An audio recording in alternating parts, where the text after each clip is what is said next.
Dark.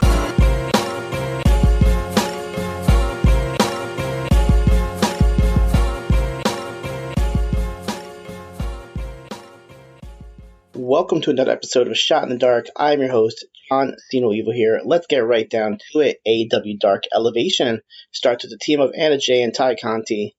Ty J defeated the team of Willow Nightingale and Erica Lay, making her debut. This is Willow's first match in AEW since June. A very quick match here with Ty Conti pinning Willow with the DD tie, while Anna Jay is holding Lay down with the Queen Slayer. Tony Nese defeated Logan LaRue with the running knees to the face. Eddie Kingston was on commentary here, and he spoke about knowing a little bit about LaRue's past. Ricky Starks and Powerhouse Hobbs defeated the team of Lucas Chase and Urban Legend. Eddie Kingston on commentary actually did the old Charlotte thing during this, so that was kind of interesting. Legend's making his debut here, but Starks pins him after the Rochambeau, while Hobbs has Chase up in the torture rack. Chris Statlander, Ryo Mizunami, and Layla Hirsch defeated the Bunny, Penelope Ford, and Emi Sakura. I feel like they've been doing this a lot recently in AEW Dark, these like 6-woman matches. It's always like a different combination, so it's pretty interesting. Ruby Soho was on commentary for this one, and they're still hyping up her match against Chris Statlander in the TBS tournament that's coming up soon. There's no Lulu Pencil with Sakura, just Mei Suruga. They said that Pencil has gone back to Japan. Longest match in the show, but Statlander pins the Bunny after the Big Bang Theory. Frankie Kazarian defeated Joe Keys. Paul White on commentary actually name-dropped Paul Levesque here during this match, saying that he's one of his trainers. Kazarian wins easily with the cross-face chicken wing. John Silver, Alex Reynolds, and 10 of the Dark Order defeated Duke Davis, Gannon Jones, and Baron Black. Funny visual in this match with John Silver going face-to-face with the much taller Duke Davis. But the crowd is fully behind Silver here. 10 makes Black submit with the full Nelson. Rio defeated Trish Adora, making her debut. Adora just freshly signed to Ring of Honor, but now with everything going on, she is a free agent. I'm sure she'll land on her feet pretty soon, and it looks like AEW might be one of her landing spots here. She'll make a great addition to this women's division, but Rio wins quickly here with the double stomp from the top rope. In the main event, Wheeler Yuta defeated Serpentico with a pretty innovative roll-up. He's kind of like bending his knees back while putting the shoulders down on the mat. AEW Dark. This is actually going back to Universal Studios after a couple of shows on the road. So we have John Silver, Alex Reynolds defeated Sean Dean and Carly Bravo. Reynolds gets the pin on Bravo after they hit a stunner German suplex combo. Rio defeated Karma Dean with the flying double stomp. 2.0 and Daniel Garcia defeated Gabriel Hodder, Adrian Soriano, and Matthew Ullman. Garcia makes Soriano tap out with the Scorpion Deathlock after 2.0 hit him with the 2 for the show. After the match, 2.0 and Garcia, they cut a promo pretty much calling out everybody. Kiera Hogan defeated Notorious Mimi. Kiera at one point hits a leg drop, and Taz made himself pop by going. Hogan with a leg drop. Kiera gets the win with the roundhouse kick. Bear Country defeated Chad Lennox and Kane Carter. Carter's making his debut, but both Lennox and Carter get pinned after a double team splash. Anthony Green gets his first one in AEW here, defeated Jameson Ryan with the Crucifix Driver, and after the match, Tony Schiavone interviews Green and says that Tony Khan has been impressed with him, so he has booked for next week Anthony Green versus Adam Cole. And Green says that he's here in AEW to face the best wrestlers in the world. Joey Janela defeated Zach Clayton with a flying elbow after a little assistance from Kayla Rossi doing a moonsault on Clayton while the referee wasn't looking. Backstage, Lexi Nair interviews Bear Country, who pretty much are asked to be put in the ring with the best tag teams in the world as they want to become champions. Emi Sakura defeated Valentina Rossi. Rossi is fresh off of her NXT appearance last week. And Taz marks out over her Italian gimmick, and he starts saying all these Italian obscenities. Pretty interesting here. Sakura wins with the Queen's Gambit. Matt Hardy defeated Brick Aldridge. Excalibur and Taz continue their bickering about Westchester County. They do this every couple weeks or so. And at one point, Excalibur even defends Sleepy Hollow. So shout out Sleepy Hollow. Aldridge controls Hardy a little bit until Jora Joe distracts him, and Matt hits the side effect and the twist of fate for the win.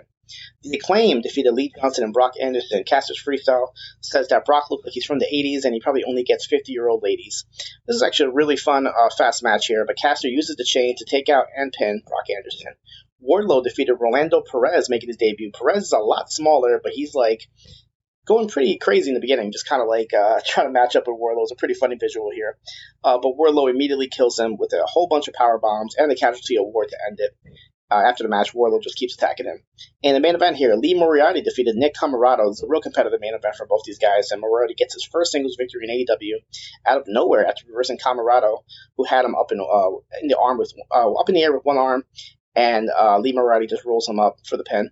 After the match, Tony Schiavone interviews Moriarty and asks him how he feels about the win, and Moriarty says that he has wrestled all types of styles, so he's going to continue on his momentum here. NXT UK starts with A-Kid defeated Sam Gradwell by submission with an armbar. Aaliyah James defeated Lena Samuels with a small package, and it was treated as much of an upset, even though Aaliyah James has been on a little bit of a winning streak lately. After the match, James was being interviewed backstage, and she was attacked by Isla Dawn, who took her headband. So that looks to be the next match for her. Noam Dar and Shaw Samuels also interrupted Sam Gradwell backstage, who was still upset about his loss from earlier in the night. Kenny Williams defeated Saxon Huxley after hitting the bad luck and after hiding under the ring and playing some mind games with Saxon. And then he's actually going by the Kenny Cockroach name that Huxley has given him, so he's actually acting like a cockroach. Yeah. We see Zaya Brookside, who shows up to the PC 15 minutes late, but she says it's okay because she's the daughter of Robbie Brookside, so they're continuing the storyline of she can get away with whatever she wants because of who her dad is. Mark Andrews was being interviewed backstage, gets interrupted by Jordan Devlin, so we're going to make that match for next week. And the main event was Teoman and Rohan Raja defeated Mark Coffey and Wolfgang of Gallus. At the end of the match, Charlie Dempsey, the son of William Regal, comes out and actually helps Teoman and Raja win the match. So Raja pins Wolfgang, and it looks like Charlie Dempsey has joined Teoman's family, turning heel in the process. Impact Wrestling, before the Impact, Brian Myers defeated Sam Bill with a roster cut. After the match, he kept attacking him with a chair until Willie Mack and Rich Swann come out for the save, and Swann challenges Myers at Turning Point, which did not happen because Myers looks like he was injured or something, so VSK actually took his place. Steve Maclin defeated Laredo Kid. By winning this match, Maclin was added to the X Division match at Turning Point. The Inspiration, making their Impact TV debut, defeated the Undead Bridesmaids of Kimberly and Brandy Loren. After the match, they do get surrounded by Decay.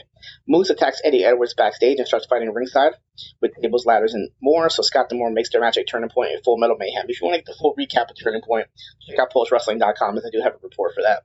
Doc Gallows defeated Hikuleo. Black Taurus, Crazy Steve, and The Demon, making his Impact TV debut, defeated Johnny Swinger, Falaba, and Hernandez, with The Demon making Swinger submit. In the main event, I can't even tell you how good this match is. Josh Alexander defeated Minoru Suzuki with the C4 spike. Alexander's wife was also sitting ringside for that. This concludes the end of Minoru Suzuki's pretty long and impressive U.S. tour here. They also announced at the end of the show that Wrestle House 2 will be returning on Thanksgiving week. NWA Powerrr actually had William Patrick Corgan, or Billy Corgan, on commentary for this week. We were supposed to have Chris Adonis versus the Pope, but the Pope says that last week he was called by Nick Aldis, who asked to take a spot in this match. So we get Chris Adonis versus Nick Aldis in a non-title match, and Aldis wins with the Cloverleaf submission. Tom Latimer tried to interfere and help Adonis, but he fails. So after the match, Corgan is pissed and tells Latimer that because of that, he has a match right now, and he does, and he defeats the heartthrob Jaden Roller after a pile driver. And the whole match, Latimer was pretty much toying with him and kept taunting Corgan on commentary.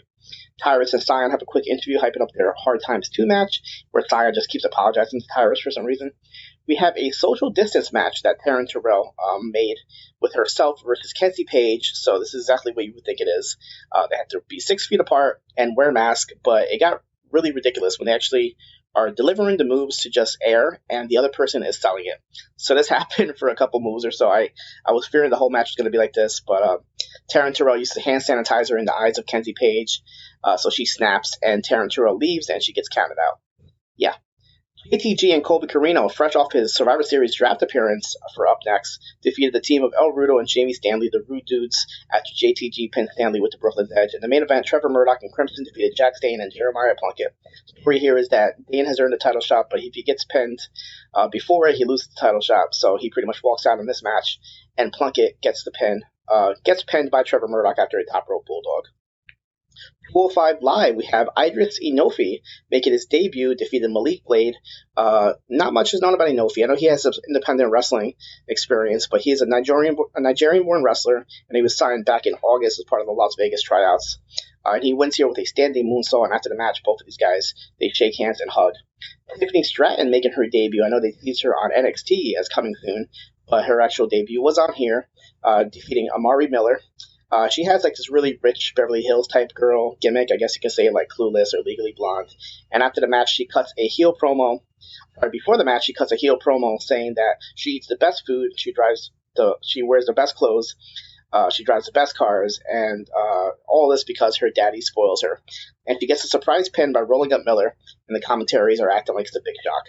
In the main event, Casey Catanzaro and Kaden Carter, making their 205 Live debut, defeated the team of Valentina Feroz and Ulissa Leon. Kaden pins Leon after a splash by Casey from the top rope. New Japan Pro Wrestling Strong, we have Finn Juice defeated Kevin Knight and Yuri Uemura. Juice Robinson pins Knight after an assisted flying elbow drop. El Phantasmo and Chris Bay of the Bullet Club defeated Leo Rush and Arya Daivari, with Chris Bay pinning Daivari after a spinning knee to the head. This is actually a pretty fun match here. In the main event, TJP defeated Clark Connors with a roll-up after holding onto the ropes. We go to Ring of Honor Television, where we start with Brian Johnson defeated John Walters in a Pure Rules match after the process, using a little bit of some underhanded tactics. We have a triple threat match here with Mandy Leon defeated Allison Kay and Trish Adora. Because of this win, Leon faces Willow, and the winner of that gets a Ring of Honor Women's title shot match. Leon pins Kay after the Astral Projection. And the main event for the Ring of Honor television title, we have a new television champion as Dalton Castle defeated Dragon Lee. After help from Dak Draper, the referee was distracted outside by LFI and Shane Taylor Productions, who were fighting. And the show ends with a promo from EC3 hyping up his match with Jay Lethal next week, where he's pretty much talking about his leadership and it being questioned. WWE main event, we have Veer Mahan defeated John Morrison very easily with the $1 Million Arm, and I guess this is the last match for now in WWE for a John Morrison. And Cedric Alexander and Shelton Benjamin defeated Apollo Crews and Commander Aziz. The WWE Network editions of the week was another episode of ICW Fight Club and an episode of WXW We Love Wrestling, as well as about 8 or 9 more episodes of WWE Superstars from the early 90s. I apologize for any audio difficulties or if I sound a little bit different this week. I'm just in the middle of process of moving, so a lot of my stuff is kind of all over the place, so I had to kind of do this in a different way, different scenario. But I will take this opportunity to plug the brand new shirt on ProWrestlingTees.com/upnext. Shot in the Dark, your boy got his own shirt, so please support me in the process of moving. That would definitely help out during the holidays. But I have a Shot in the Dark shirt there. The graphic is designed by the wonderful Dickie Bird. Shot in the Dark, very James Bond style. It comes in black and it comes in white, and right now they are doing a Black Friday sale at Pro Wrestling Tees. So while you're there, shop for Up Next as well. Get your Up Next hoodies. That is hoodie season. And definitely support us as well as any of your favorite indie wrestlers.